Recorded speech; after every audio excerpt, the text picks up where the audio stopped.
This is Steve Tovey of The King is Blind, and you are watching The Metal Messiah TV!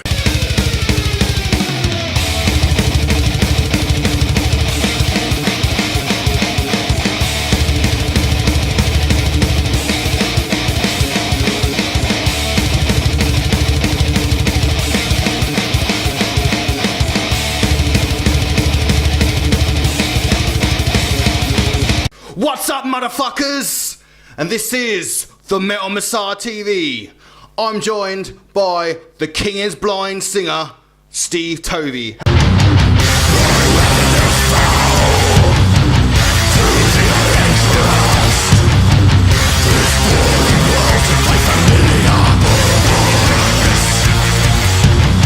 For those who aren't familiar with The King is Blind, tell us about it. It's basically metal, but heavy, like emphasis on the heavy. I think you can go too far about trying to define and describe yourselves, but if it's heavy end of metal, it's likely to be in what we do. So I think it comes from death metal as the kind of the core root, but then just expands any which way it needs to go from there. So it's Cool, man. Yeah, because you guys released your debut album, Yes. Our Father, this year on Cacophonous Records. Yes. How's that been received by fans and critics alike? Massively blown away, actually. You know, you kind of think you're doing something interesting, something different, but then when it's out there and the response you get back is like, I haven't seen a bad review. You know, all the and even some of the mainstream press have been very supportive and very positive Cool, about man. it, which is something we weren't expecting at all. You know, and people seem to pick up on the fact that it's heavy, but it's got hooks and it's got stuff that like. Not hooks as in Bon Jovi hooks, hooks as in like riffs that kind of like sink into your brain and kind of like bits that catch on, and it seems to have been, you know, above and beyond the sort of people we thought would get into it. It's kind of seemed to have caught on with, you know, gone down really well, so really happy.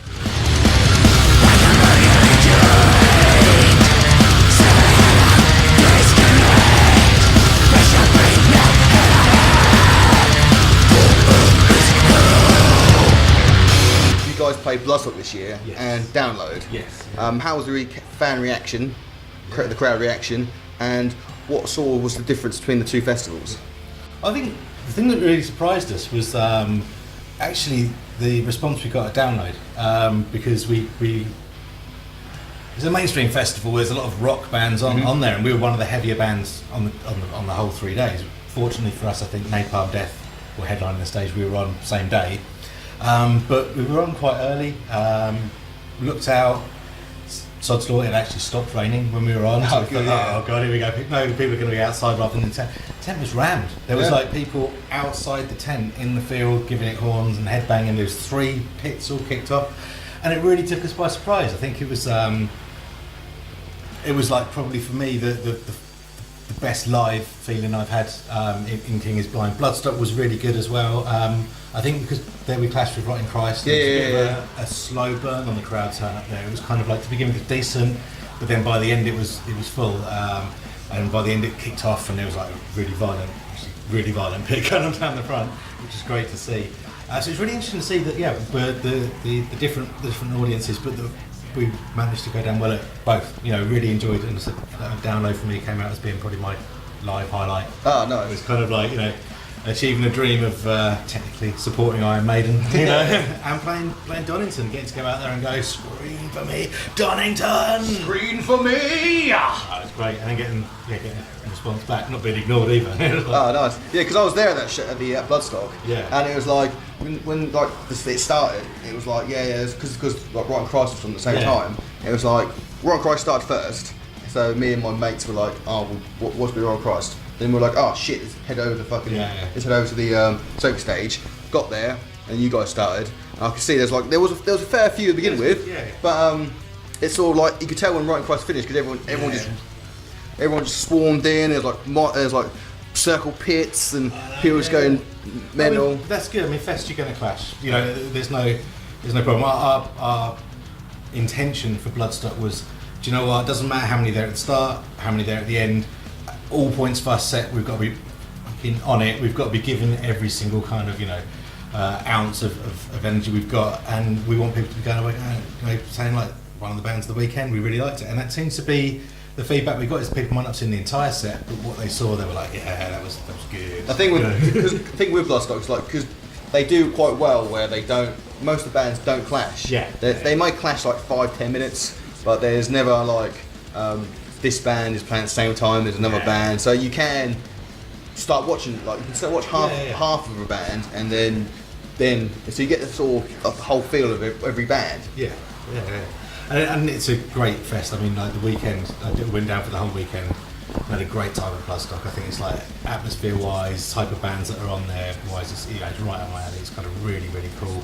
I think the sites are really nicely laid out. You can you get around without wearing yourself out, and great. Well, it's quite a family because me and the missus walking around, and there was like little kids who were like ear defenders. I think, oh man, it's just good that people can feel confident about bringing their kids and having no hassles. Yeah, and I think for us, it's been the year since the album's come out. It's been really kind of a good feeling that we're now confident we can fit in several different environments. So we played smaller venues in London. We did an album launch show at the Black Heart that went really, really well.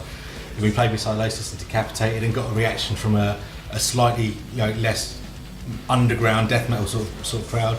Did Download for the more mainstream crowd, and I said was the best reaction we've had.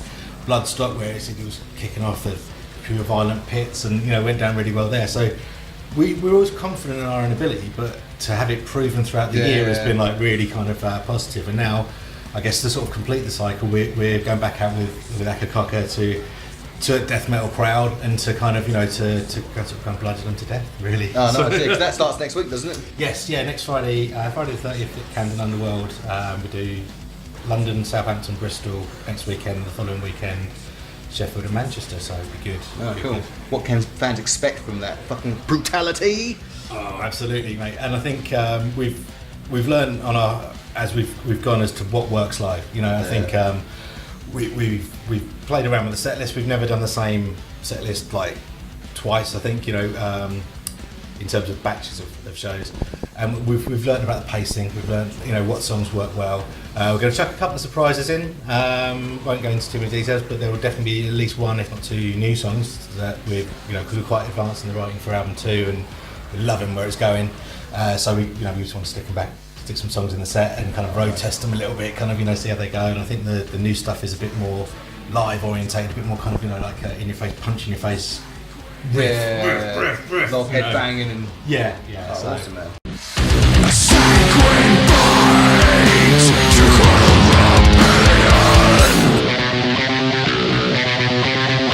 You've just transitioned from bass and vocals to just vocals. Is there any reason for this, or? Yeah, we started doing the pre-production for the album probably around. We recorded last summer, so it was sort of like a spring last year. And we did a couple of rehearsals where I was just doing vocals to concentrate on that, and then like everyone around the room were like, oh, hang on a minute, there's this whole other level that you can get to when you're not kind of caught up with thinking about playing a guitar, and when you're static just playing a guitar compared to when you can really get into it. And just the first time we did it without me on bass, it was like, do you know what, this is how it needs to be. And I think how it's worked is so Kerry is Barney's brother. He came in, Kez instant fit. You never know the chemistry how it's going to work, but Kez is a cool out. I think because guy. Kerry and Barney have been in this band before together. Yes, they were in a band called Dylan Crossagate like years ago, and all that sort of thing. So I think they've probably got that natural fit. They have. They've got a real good chemistry together, and they work really well in kind of like helping each other, tweak their different parts and the different feels. And Kez links in with Barnes' feels without, it is second nature. But the thing about Kez is he's a really chilled out guy, but he's a really metal presence on stage. He's kind of like, big red hair, kind of like just flying everywhere throughout the whole set. He's giving it 200%. And that's kind of given our whole live performance an extra boost, an extra kind of something to people to look at, to focus on live. And also for me, it's freed me up. I can now stalk the stage a little bit more. Got that more bigger presence. Yeah, exactly. And then all the kind of like the years of growing up watching people like Bruce Dickinson, like Hetfield, you start to take on some of the rock star, what I say, but the front man bits. Learning to temper it and to not be too rock star, but to kind of to engage the crowd and to kind of to pick up on the energy that's there. I think sometimes in a crowd, you know, I hate going to see bands where the whole time the singer's like, let me see a motherfucking circle pit. So, you know, you won't be doing that stuff. But when you see a crowd's ready to go and they might just need a You analyse the crowd. Yeah. And you go, oh, what? Because you don't, like you say, you don't want to do every single after every song. Go circle pit, because everyone will be like, everyone starts fucking like doing that, and it pisses people off. Yeah. They start saying, no, fuck you, I'll circle pit when I want to fucking circle pit. But when you can see people are actually etching, then you can you give that little extra push, like, yeah, I'm telling you to fucking do this. Exactly, yeah. And it's become, you know, I think it was a good reputation live, but if you look at the comments that we get back, it's taken up an extra level. We can be more intense live. Yeah. I can give extra level to the vocals. The other part of it is on the album, Our Father's concept album, and there's I think 7 different characters, and all within the extreme metal vocal styles. There's 7 different kind of inflections for, you know, one for each different character, and to be able to do that properly live, because some of them are quite intense to kind of, you know, to get the I wouldn't say the notes, but, you know, the style of it across. Not having that bass guitar really helped. You don't want to be worried. You don't want to be worrying about, you know, what am I playing now, and then also exactly, yeah. And we got a song called Venom that we played at Bloodstock. It's one of the slower songs, the kind of, it's really nasty, evil, horrible song. But the vocals on it were the most intense I've ever recorded. Like in the studio when it finished, I like, you know, like almost like seeing spots in front of your eyes. Like kind of had to go outside after, you know, to really kind of just to get over the recording.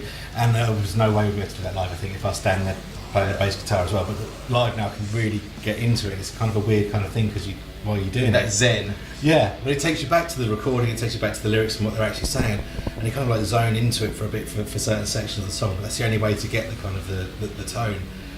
But then it makes it an even more kind of, for me anyway, immersive live performance. Yeah. So it's and then if you're in that zone as well, then Yeah. the crowd also gets in that zone, and it's all just that whole live experience. Yeah, exactly. And I think, you know, for us live, we do bring out more of our heavy metal side. We do, you know, we don't we take it very seriously in terms of we perform well, but we don't take it ourselves too seriously while we're doing it. You know, we can bring out the horns, bang their heads, and have a bit of fun around that side of it. Because I think on record we are a very serious proposition. I think, you know, there's a lot of thought that goes into the recorded output. But live metal, man, you know, if there's a fuck up here or there, who cares? You know, it's about the energy, it's about the enthusiasm and I think it's positive kind of, you know, It's like interaction. Kerry King said in an interview where people said, oh, he doesn't play the same solo live he does on the record. And he's like, well, if you want to hear the same fucking solo, Absolutely. sit at home, listen to the CD.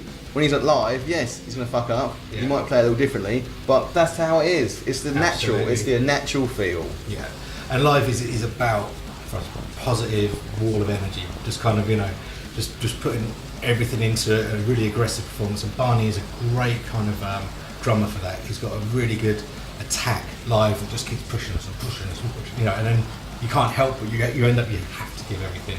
Yeah. We can't phone the gig in. You know, it just has to be full force. Exactly.